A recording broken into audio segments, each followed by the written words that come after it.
til. Og det er Søren og Lars, der har jeg æbeløjet.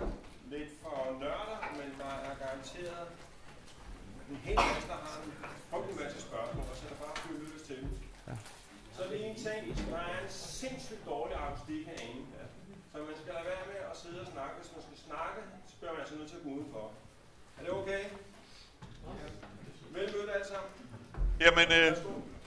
Jamen, velkommen alle sammen. Det er jo endnu en gang fantastisk at se. Så mange kommer og dukker op til vores arrangement her.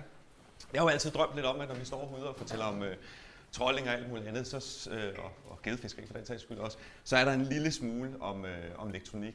Og jeg sagde til Kette, det kunne være meget fedt her at komme ud og lave sådan en æggelødsaften, fordi der er sgu så meget i det, vi sagtens skal bruge 1,5 time på at snakke om æggelød. Så planen i dag, det var at prøve at sådan guide jer lidt igennem, både via noget PowerPoint og noget livevisning her. Jeg har taget Lars med, min kollega, som sidder oppe i Allerød. Han har faktisk været oppe på Skarmen lidt længere tid, end jeg har. Et par måneder mere, tror jeg faktisk. Og en ting er, at vi kommer fra Garmin. Vi vil prøve at gøre det sådan lidt generelt. Altså mange af de menuer, som er i Æggelød i dag, jamen, de er jo gengangere fra mange af de andre apparater, som vi kender derude. Så jeg tror godt, hvis man har noget andet end Garmin, man også godt kan få en del ud af det her. Men Lars, han sad faktisk med Lawrence-delen, dengang vi havde Lawrence. Da jeg startede op i firmaet, der tog jeg mig af Garmin. Og Lars han sad på Lawrence og ved også en del om det. Og ellers så vil jeg sige, at vi har jo fisket småbådsfisker i 30-25 år, tror jeg efterhånden. Og for mit vedkommende, jamen, så har jeg både sejlet med Koden, jeg har sejlet med Furono, jeg har sejlet med Raymond, jeg har sejlet med Lawrence. Og selvfølgelig i dag Garmin, så vi kender også lidt til de forskellige produkter. Ja. Søren og jeg, vi har også sådan en intern linseluse-konkurrence, hvor det gælder om at komme mest i bladene og i fjernsyn og sådan noget. Søren vinder altid.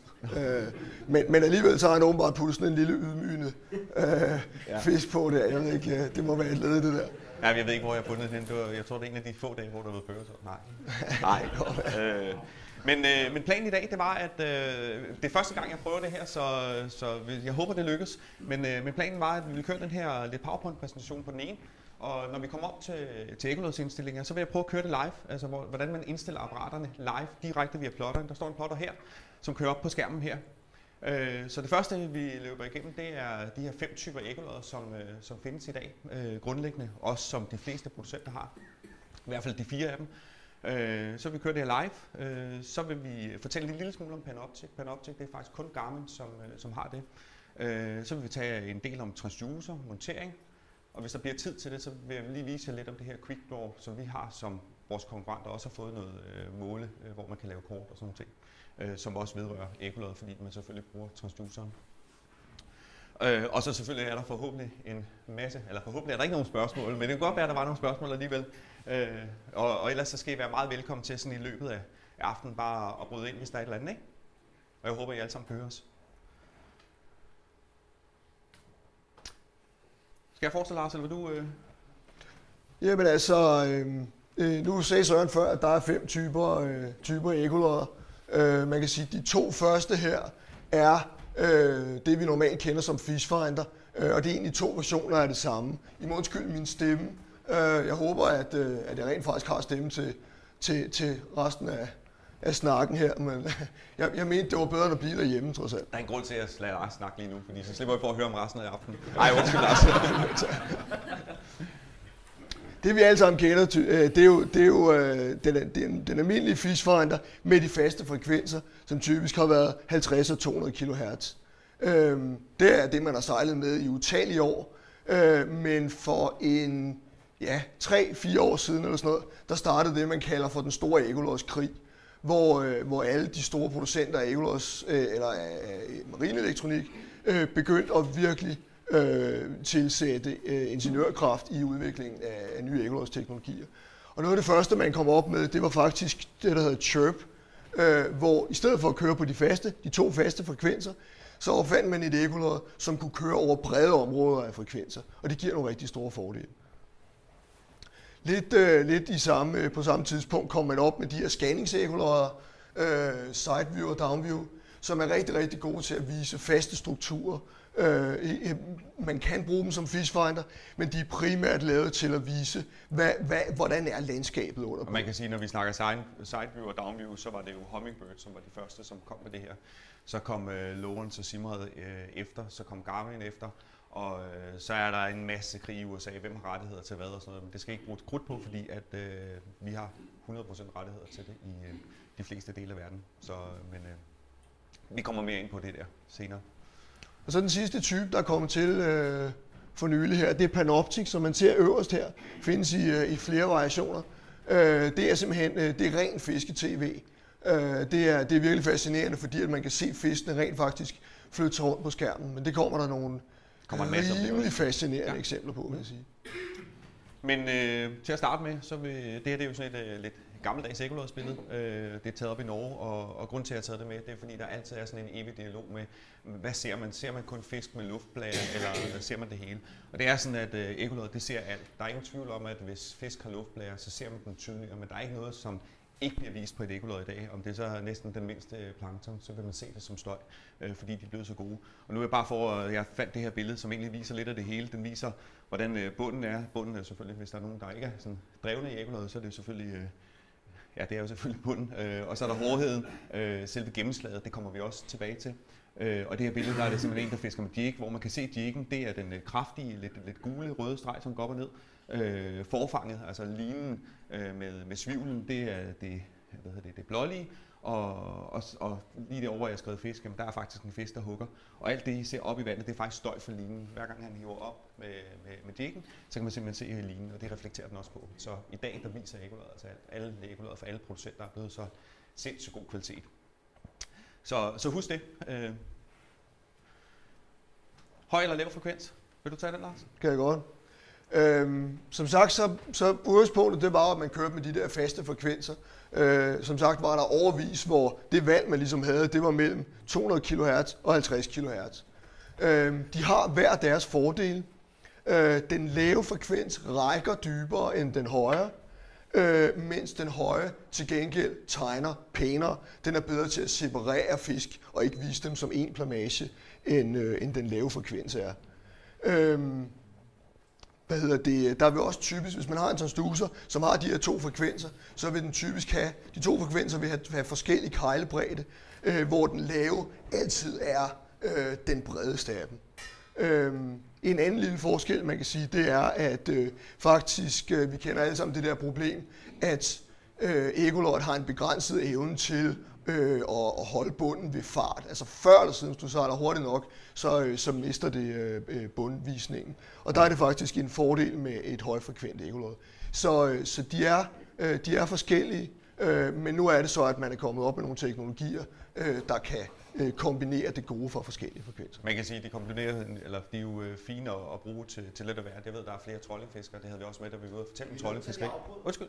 Der holder en sølvfarvet pige herude, der holder langt for lastbilerne. Hey, formand. Nej, han kom først. Men man kan sige, at med hensyn til keglebredden, som Lars lige fortalte om, så er der også den fordel, hvis man ligger trollingfisker. Jeg var ude og fortælle om trollingfiskeri sidste år. Og i og med, den er bredere kejlen, jamen, så er klart, så har man også mulighed for at se sin downring eller noget. Der er også nogle af dem, der bruger den, fordi de selvfølgelig synes, de ser flere fisk. Og det er jo naturligt nok, hvis den ene spreder 12 grader, den anden spreder 45 grader, så vil der jo unægteligt komme meget mere ind på skærmen, man kan se. Ja, og så vil man vide, at når de er på den smalle kejle, så står de lige under bunden. Nede under bunden. Men i hvert fald til trolling kan det godt være godt at sætte den på 50, så man kan se sine lodder og have en fornemmelse af, hvor de er i vandsøjlen. Chirp. Ingen tvivl om chirp, det er jo... Altså, man får et sindssygt separeret ekolod, og det er faktisk det, som chirp handler om. Jeg vil sige, hvis der er nogen af jer, der savner at se lidt gode billeder, så har vi en rigtig god ven i Sverige, som ligger og tager en helvedes masse fede chirp-billeder. En, der hedder Bjørn Karl, så også laver nogle videoer omkring det. Det er faktisk også ham, der har taget det billede her. Så det er ikke et eller andet simulatorbillede, det er faktisk alle de billeder, vi er med. Det er ikke nogen, der er simulatorbilleder, det er nogen, vi eller nogen tæt på Garmin har taget. Altså, lige på nær det der. Selvfølgelig, det er simulatorbillede. Undskyld. Vil du, Lars, eller skal jeg... Jamen altså, det her det er sådan et meget pædagogisk billede, som Søren tit tager med, når han skal forklare, hvad chirp er. Fordi det her det er elgammelt erhvervsfiskerlod. Og der kan man se, at det er sat på forskellige frekvenser. Den er på 38 kHz her, 60 her, 130 og 200. Og man kan se, at de viser noget forskelligt. Så det er ligesom princippet, at forskellige frekvenser viser noget forskelligt. Men hvis man kan få alle de her frekvenser til at vise det samme, eller ikke vise det samme, men blive vist på samme skærm, så får man alt det, der er vist her på et billede. Og det er jo hele ideen med Chirp faktisk. Så når vi snakker Chirp-ekoloder, så er det typisk... Undskyld? Ja? Det er registreringsnummeret FJ 95 841. Den er ikke sådan helt søg. Nu holder det her. Det er vist en give lidt større.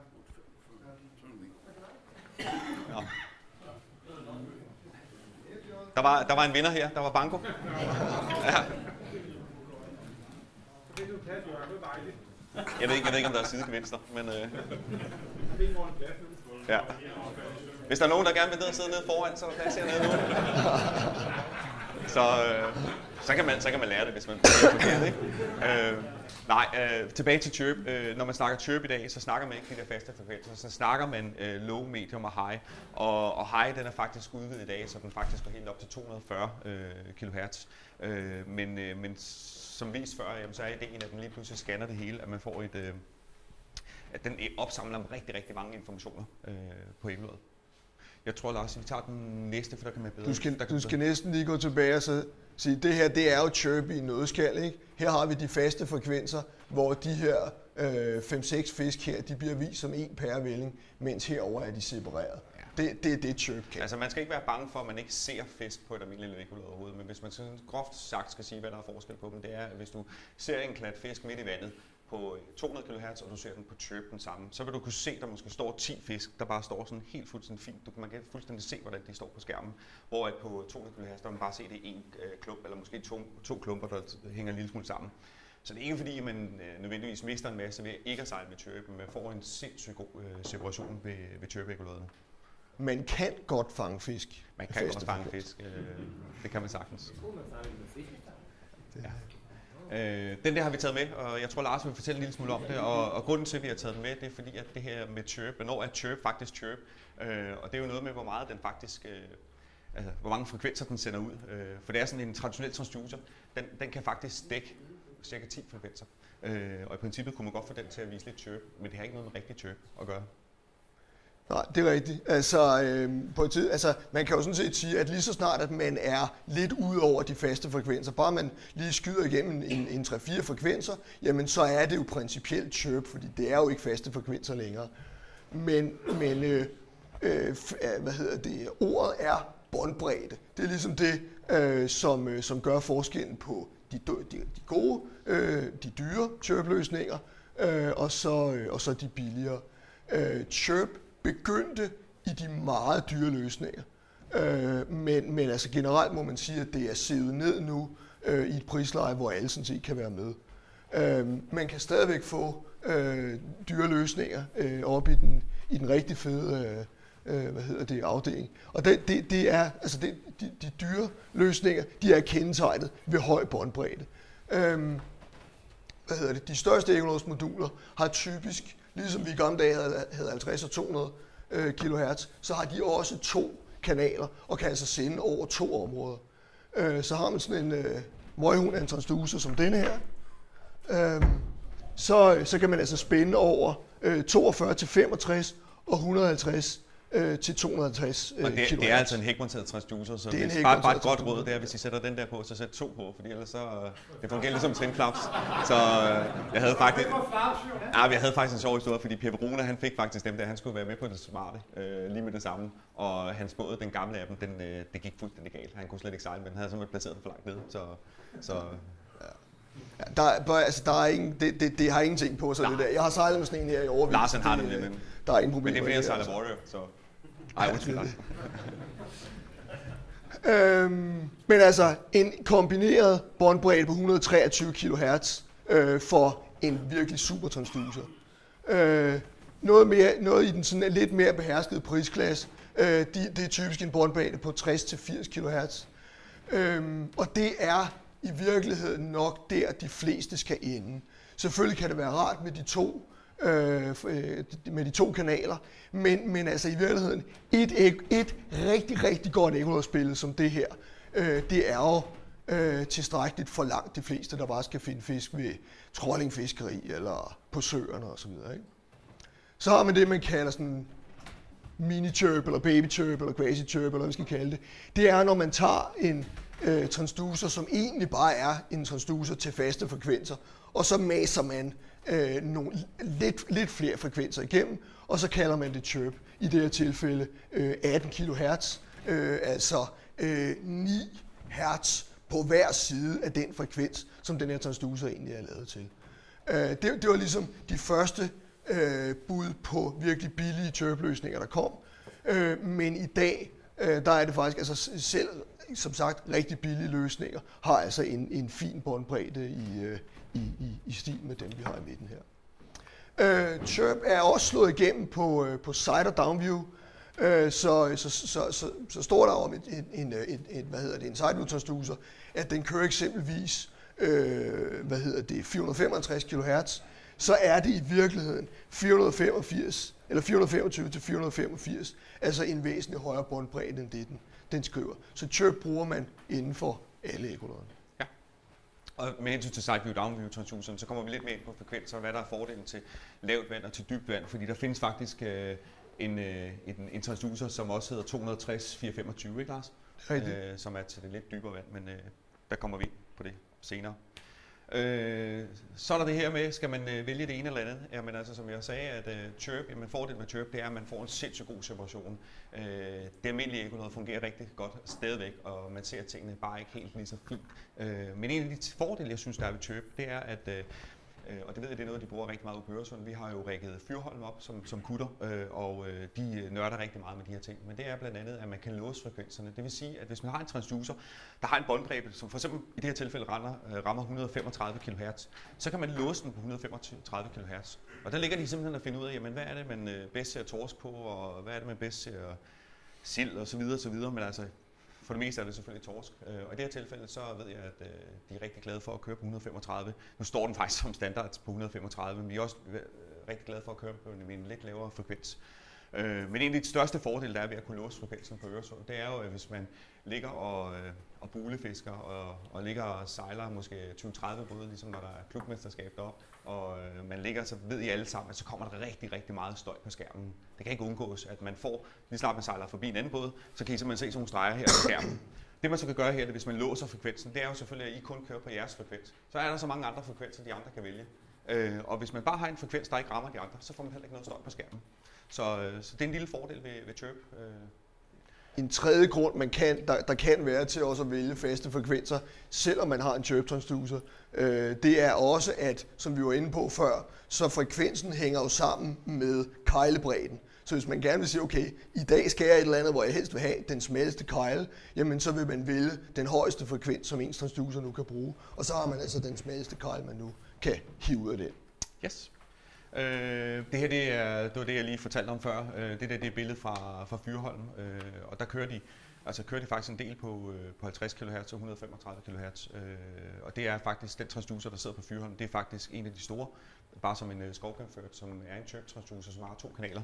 Hvor de så i stedet for at køre chirp, så går de ind og låser. I det her tilfælde 135 kHz på medium og 50 på den lave. Og det er de super god succes med derude. Det er de glade for. Og der er det jo igen så sjovt, at hvis man spørger Lars Prød, som I måske kender, der er sådan den daglige skipper derude, så siger han, jamen det er fordi det bliver vist bedst, og sådan her skal det bare være. Og Hans Hagerup, han sejler også den her båd. Når man spørger Hans, så siger han, hvorfor har du den på det? Jamen, sådan stod den, da jeg tændte den. Så mere nørdet, altså man kan selv bestemme, og han fanger altså mindst lige så mange fisk som Lars, eller er lige så dygtig til det, ikke? Der er mange meninger. Hvis man spørger erhvervsfiskerne, så vil de sige, at man skal sætte ekkoloddet på 42 kHz for at optimere det til torsk. Så, ja. Det vigtigste i alt det her, det er, at man finder en indstilling, som man selv er tilfreds med, og man selv er glad med, og så lader man det stå der, i stedet for måske at prøve at eksperimentere alt for meget med dem. Fordi hvis man bliver ved med at stille om på ekkolodderne, så lærer man aldrig nogensinde at bruge ekkolodder rigtigt. Og det er jo det, vi gerne skulle kunne give lidt redskaber til. Det her, det er faktisk, det næste billede, det er et billede af lav chirp. Jeg tror faktisk, Lars, er det ikke et, du har taget ud før? Jo, det er det. Det er taget på Fedterøven på en fantastisk dag. En af de ting, man blandt andet kan se på det her, det er, at altså, som jeg snakkede om, vi har ligesom, vores gamle vanetænkning siger, at de lave frekvenser er ikke særlig gode til at separere, men det gælder simpelthen bare ikke på i samme grad for et chirp-ekkolod. Selv lav chirp separerer altså rigtig godt, og der kommer flere eksempler senere. Det her det er medium chirp, og det her tror jeg har haft med før, men jeg synes det viser det rigtig, rigtig godt, hvad medium chirp blandt andet kan. Det her det var en tur nede på Storebælt, faktisk ude på kanterne, så det var ikke ude i den ulovlige zone, hvor vi fik målere. Og det der med det billede her, det er, at vi havde et apparat stående ved siden af, hvor vi havde en P66'er, som er en helt traditionel 50-200 kHz transducer, og så havde vi en chirp transducer ved siden af. Og de fisk, der står nede på bunden, det kan være, du kan vise, Lars, hvor bunden løber, og så hvor fisken løber. Hele den stribe fisk, der er dernede på den traditionelle, altså på den faste 200 kHz frekvens, der var det bare bunden, der gik ud i det. Man kunne simpelthen ikke se, at det var fisk, der stod dernede. Men på chirp, der kan man lige så tydeligt se, at stort set alle enkeltfisken, hvordan de står og trykker sig lige over bunden. Og det kunne vi ikke se på den anden. Så der gav det rigtig, rigtig god mening at have chirp-delen med.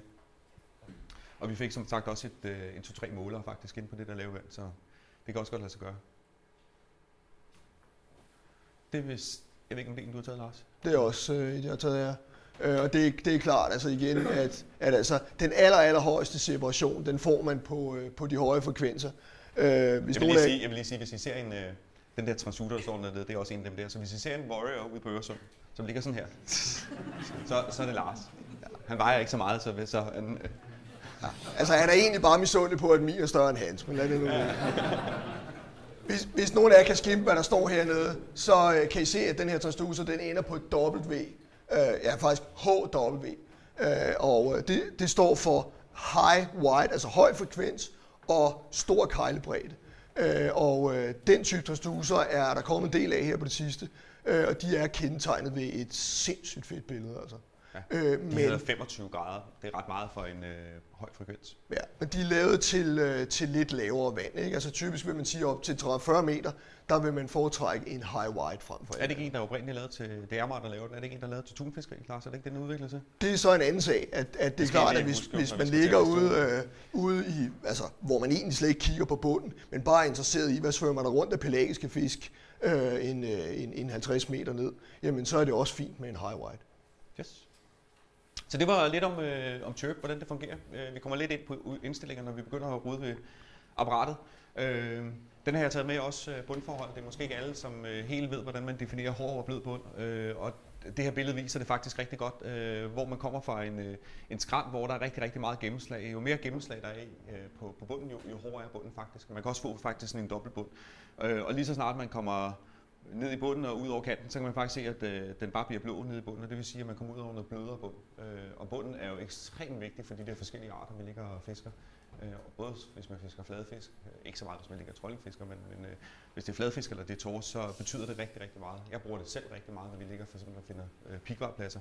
Så husk på det, den hårde bund, jamen det er bunden med det der kraftige gennemslag, den bløde bund. Hvis man kommer ud på sådan en helt sandbund, så har man bare sådan en ganske tynd rød streg, hvor der står sikkert noget gennemslag.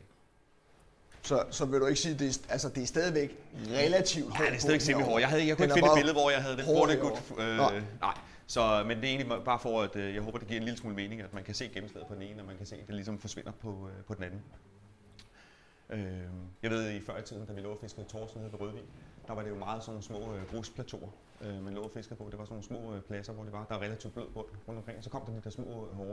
Og i sådan et tilfælde, der er æggeløjet at kende hårdheden af det, man ser, er jo fuldstændig uvurderligt.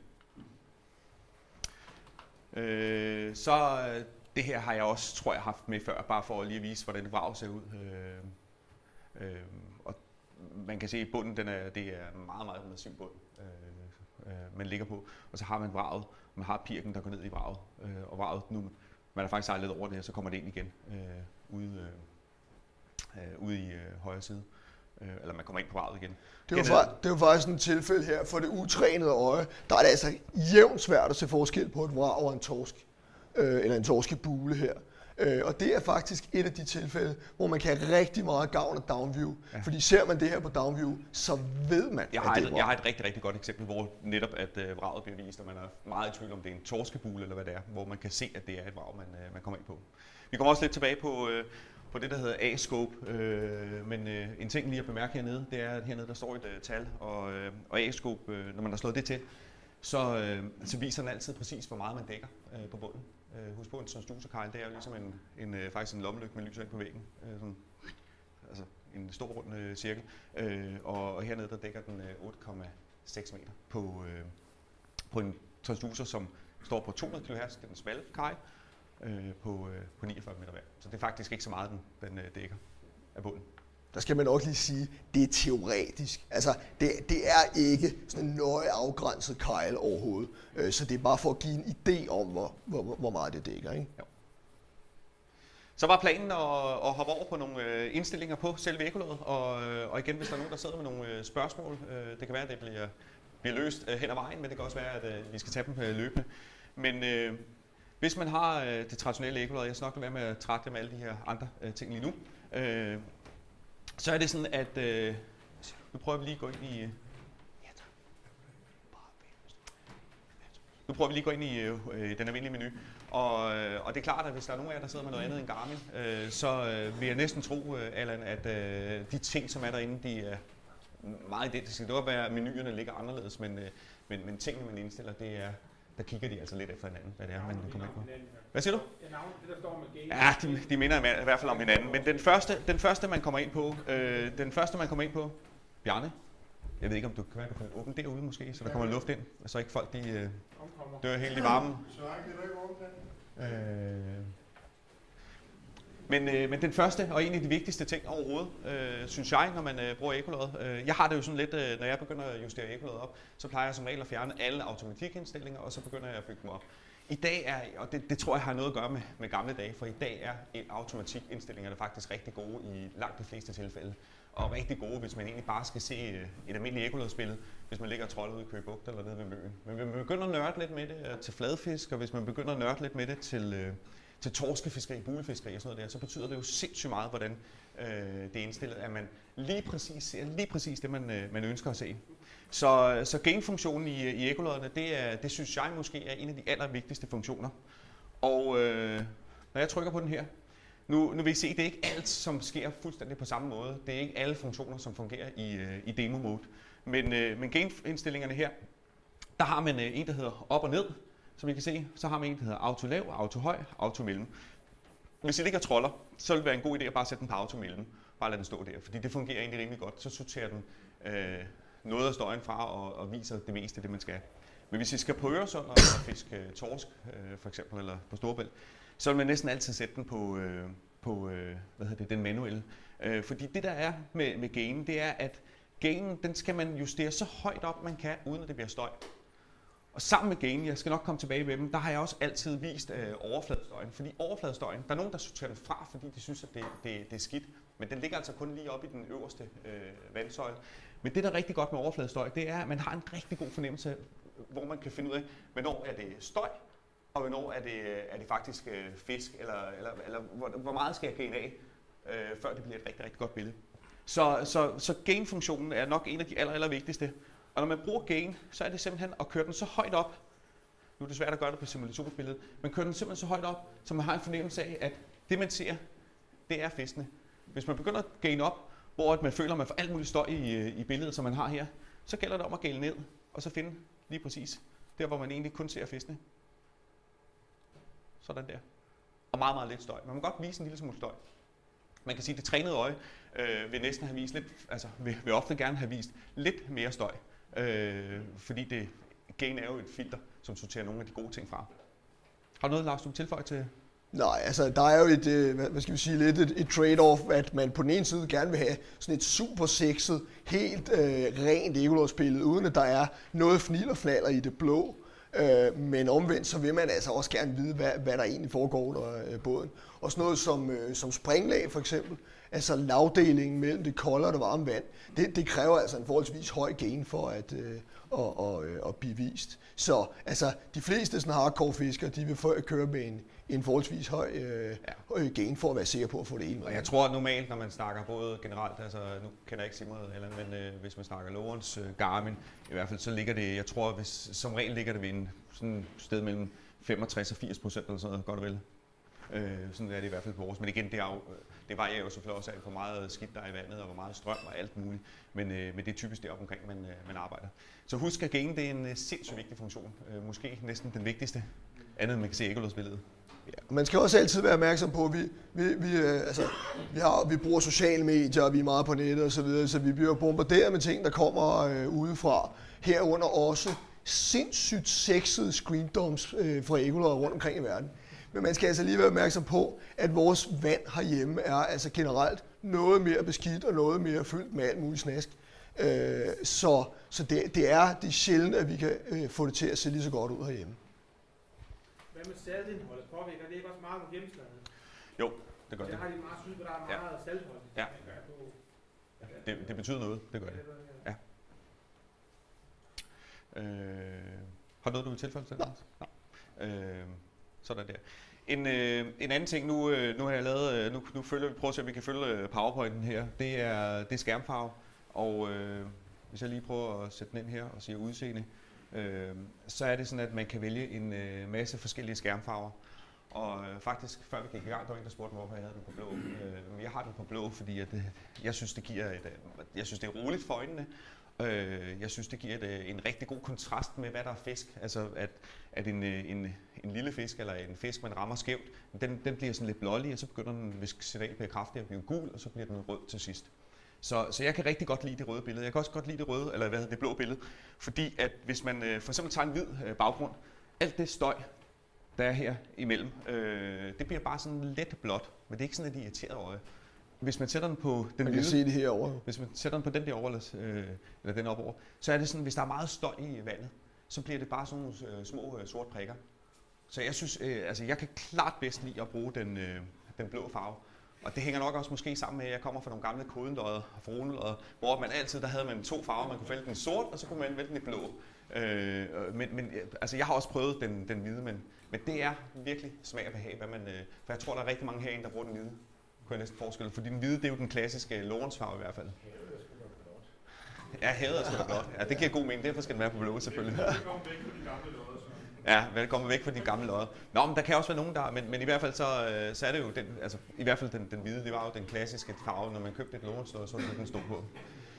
Men personligt så vil jeg sige, så er det den blå, som vi også kører med på simulationsbilledet. Vi kan godt prøve at skifte den om her på den hvide, ikke? Der vil I se, at støjen træder meget, meget kraftigere igennem, end den gjorde på den blå.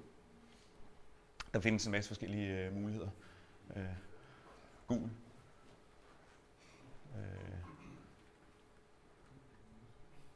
Grøn fisk. Hvis det var noget.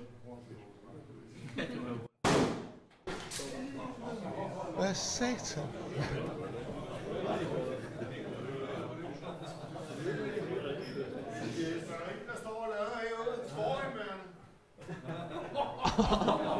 Hvad var det?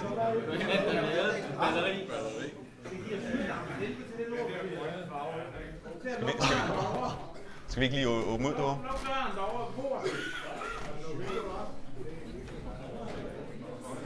Ja, åbne ud. Åbner du helt op derovre? Hvad fanden kan det være?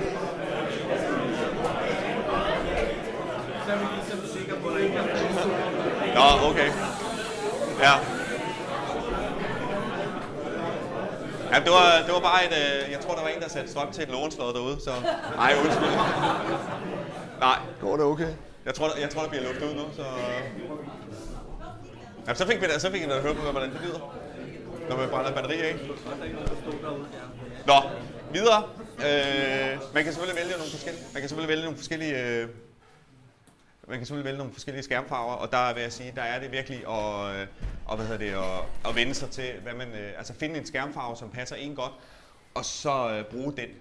Lad være med at måske hoppe for meget rundt i menuerne. Altså, som jeg bruger altid den blå. Hvis man bruger den hvide, så fortsæt med det, hvis man synes, den er rigtig, rigtig fin. Men der findes rigtig, rigtig mange muligheder. Så skal vi se den der. Zoom. Zoom-funktionen er også vigtig. Lars, den kan du få lov til at fortælle lidt om. Ja. Jeg skifter lige over her. På den, Zoom-funktionen bruger man jo der, hvor der er en bestemt del af vandsøjlen, som interesserer en. Det klassiske eksempel er buglefiskeriet. I det her tilfælde, på det her billede, der har man altså zoomet ind på et område i midten af vandet, men ved bulefiskeri, der ville området altså ligge hernede. Det zoom, som man laver i det billede derovre, hvor Søren rører rundt her, det er sådan set bare en forstørrelse. Det er altså de data, der nu er tilgængeligt, som bliver gjort større, så man bedre kan se, hvad der foregår. Kører man med bundzoom, så har man muligheden for at sætte den bare til automatisk, og så når dybden skifter, så flytter zoom-området med op og ned. Det er enormt nemt, og normalt går det udmærket. Man kan forsøge sig lidt frem. Hvis man er rigtig hardcore, og man vil være sikker på at få det hele med, så bruger man ikke automatisk, men manuelt zoom, hvor man simpelthen bare står med fingrene og kører den op og ned. Det man vinder ved det er, at ligger man på vej ned af en skrant for eksempel, så dækker transducerkejlen jo over flere dybder. Her er der en dybde, hernede er der en helt anden. Men når ekkoloddet konstaterer, okay, her er bunden, så kigger det ikke rigtig videre. Hvorimod kører man det manuelt, så siger man, det er mig, der bestemmer, hvor du skal kigge. Og så er der bedre chance for, at man får øje på de fisk, der står lige her ud for skrænten her. Det frigiver også noget processorkraft, at man siger til ekkoloddet, at det ikke skal gå op i, hvor bunden er. Men når alt det er sagt, så tror jeg sgu, de fleste nok bare kører den auto, og det går også fint. Ja, altså typisk, når man ligger, altså hvis du ligger, altså har man ligget ved Rødvig for eksempel og fisker torsk, så kunne man køre ned og måske se 5 meter af bunden.